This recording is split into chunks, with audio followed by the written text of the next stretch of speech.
रममा दुनिया के नक्शे पर कुछ ऐसे किरदार उभरे हैं जिनका नाम लेते ही दहशत की परछाई फैल जाती। एक ऐसा चेहरा जिसकी मौजूदगी सिर्फ एक इंसान की नहीं बल्कि पूरे आतंकवाद के नेटवर्क की धड़कन बन चुकी थी। वह था इलियास कश्मीरी। कभी भारतीय सेना की स्पेशल फोर्स में भर्ती होने का सपना देखने वाला ये लड़का बाद में आतंक का ऐसा किंग मेकर बन गया जिसने अफगानिस्तान से लेकर पाकिस्तान, भारत, अमेरिका तक अपने खूनी खेल का जाल बिछा दिया। कहा जाता है कि वह आदमी सिर्फ हथियार से नहीं बल्कि दिमाग से खेलता। उसके पास ब्रिगेड 313 नाम का एक ऐसा संगठन था जो अल कायदा का सबसे खतरनाक दस्ता माना जाता। वह सिर्फ हमला ही नहीं करता रहे बल्कि हमले की रणनीति लिखता। 2008 का मुंबई हमला, भारत पर आतंक की साजिशें, अमेरिकी ठिकानों को उड़ाने की योजनाएं, हर जगह इस एक नाम की छाया थी। लेकिन हर आतंकवादी की तरह उसके सफर का भी एक अंत लिखा हुआ था। दुनिया की सबसे बड़ी महाशक्ति अमेरिका, जिसे दुनिया का सबसे खतरनाक इंसान मान रही थी, उसकी मौत आखिर कैसे हुई थी? और उसकी मौत भी उतनी ही रहस्यमयी रही जितनी उसकी जिंदगी।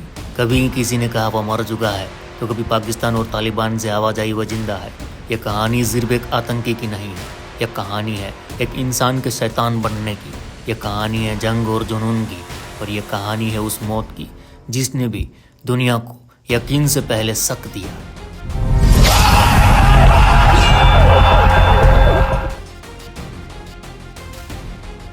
केम छो मजा मारे ममा। इलियास कश्मीरी का जन्म 1960 के दशक में पीओके के कोटली जिले में हुआ। एक साधारण परिवार में जन्मे इस लड़के के भीतर बचपन से फौज में जाने का जुनून था।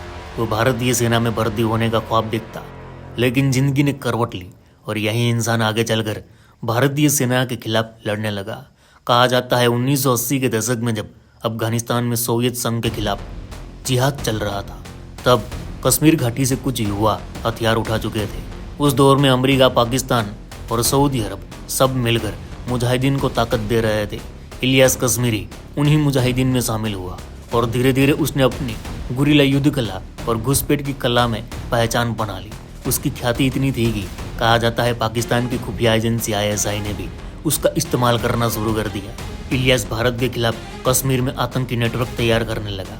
उसने सैकड़ों लड़ाकों को प्रशिक्षण दिया, हथियार चलाना, बारूदी सुरंगें बिछाना और सीमा पार घुसपैठ की ट्रेनिंग देना। यह सब उसका काम था। वह सिर्फ कमांडर नहीं था रहे बल्कि जिहाद का आर्किटेक्ट बन चुका था। अफगान जिहाद के दिनों इलियास कश्मीरी ने जो युद्ध कला सीखी थी वही आगे चलकर उसके पूरे आतंकी करियर की नींव बनी। 1980 के दशक के आखिरी और 90 के शुरुआती सालों में उसने खुद को हरकत उल जिहाद अल इस्लामी यानी HUJI से जोड़ लिया। यह संगठन उस समय पाकिस्तान और अफगानिस्तान के बीच सक्रिय सबसे पुराना और खतरनाक आतंकी गुट माना जाता था। इसका मकसद साफ था, इस्लाम के नाम पर जिहाद चलाना, कश्मीर में आतंक का नेटवर्क खड़ा करना और भारत को लगातार अस्थिर करना। HUJI में इलियास कश्मीरी की भूमिका सिर्फ एक फुट सोल्जर की नहीं थी रे, वह एक रणनीतिकार, एक ट्रेनर और एक ऑपरेशनल मास्टरमाइंड बनकर उभरा। उसने सैकड़ों युवाओं को ट्रेनिंग दी, बारूदी सुरंगें बिछाने की कला, स्नाइपर शॉट लेना, सीमा पार छिपकर घुसपैठ करना और टारगेट किलिंग की तकनीक। कहा जाता है कि उसकी शूटर किल्स इतनी जबरदस्त थी कि खुद पाकिस्तानी खुफिया एजेंसी ISI भी उसके हुनर की दीवानी थी। कभी भारतीय सेना के खिलाफ हमलों की योजना बनाना, कभी सीमा पर आतंकियों को भेजना, तो कभी बड़े नेताओं की हत्या की साजिश रचना। यह सब इलियास कश्मीरी का ही खेल था। 2000 के दशक की शुरुआत में जब अल कायदा ने पाकिस्तान और अफगानिस्तान में अपनी जड़ें और गहरी शुरू कर दी, तो इलियास कश्मीरी को इस मिशन का सैन्य दिमाग माना गया। यहीं से उसकी पहचान ब्रिगेड 313 के कमांडर के तौर पर हुई। ब्रिगेड 313 एक एलिट यूनिट थी। यह साधारण आतंकी नहीं थी रहे बल्कि विशेष ट्रेनिंग पाए हुए चुनिंदा लड़ाके थे। उनका मकसद था अमेरिका और नाटो के ठिकानों पर हमला करना, भारत के खिलाफ बड़े ऑपरेशन करना और पाकिस्तान के भीतर भी सरकार और सैन्य को चुनौती देना। इस ब्रिगेड का नाम सुनते ही खुफिया एजेंसियों में डर फैल जाता, क्योंकि यह संगठन न सिर्फ हमले करता बल्कि साजिश भी लिखता। कश्मीरी का नेटवर्क धीरे धीरे सिर्फ पाकिस्तान या अफगानिस्तान तक सीमित नहीं था। उसकी नज़र अब अमेरिका और भारत पर थी। 2008 का मुंबई हमला, जिसमें 166 लोग मारे गए, इस हमले की साजिश में भी इलियास कश्मीरी का नाम सामने आया। कहा जाता है कि लश्कर तैयबा के साथ मिलकर उसने हमले के लिए ट्रेनिंग और लॉजिस्टिक सपोर्ट दिया। यही नहीं, उसने अमेरिका के खिलाफ भी कई बड़ी साजिशें रची। एक समय तो वह पेंटागन और व्हाइट हाउस तक को निशाना बनाने की योजना में शामिल था। अब सवाल उठता है, क्या पाकिस्तान की खुफिया एजेंसी ISI को इन सब का पता नहीं था? असलियत यह है कि ISI और कश्मीरी का रिश्ता बेहद जटिल था। कभी वह ISI का एसेट बनकर भारत के खिलाफ काम करता, तो कभी ISI से ही नाराज होकर उसके खिलाफ खड़ा हो जाता। यही वह दौर था जब पाकिस्तान के भीतर कई आतंकी संगठन सरकार और सेना से भिड़ने लगे थे। कश्मीरी का नाम भी उन गुटों में शुमार हो गया जो राज्य के भीतर राज्य बनाना चाहते थे। धीरे धीरे इलियास कश्मीरी का नाम बड़ा मास्टरमाइंड बनकर उभरा।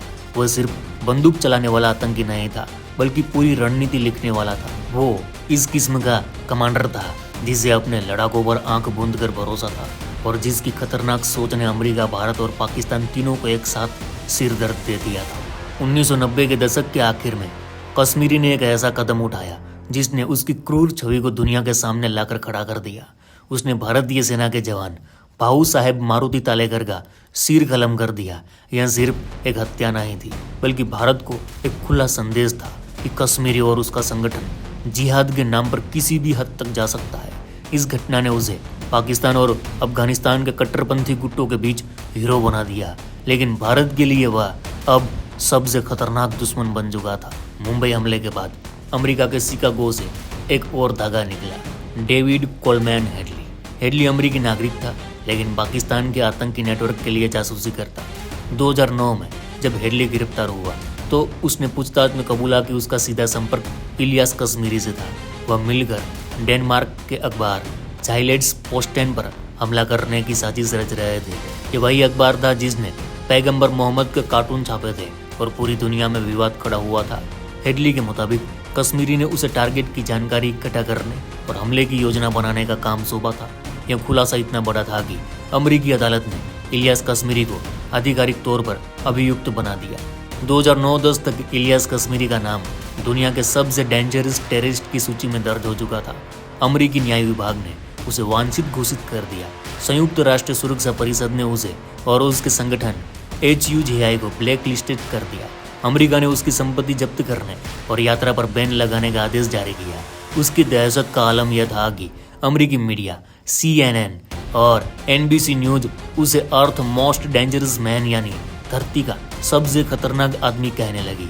ये वही समय था जब पत्रकार सैयद सलीम शहजाद ने लिखा, इलियास कश्मीरी दुनिया का सबसे प्रभावी, खतरनाक और सफल गुरिल्ला लीडर है। इलियास कश्मीरी का खेल अब सिर्फ सीमा पर गोलीबारी या कश्मीर घाटी में छोटे मोटे हमले का तक सीमित नहीं था। उसकी नज़र अब भारत के बड़े शहर, सरकारी ठिकानों और अंतर्राष्ट्रीय इवेंट पर था।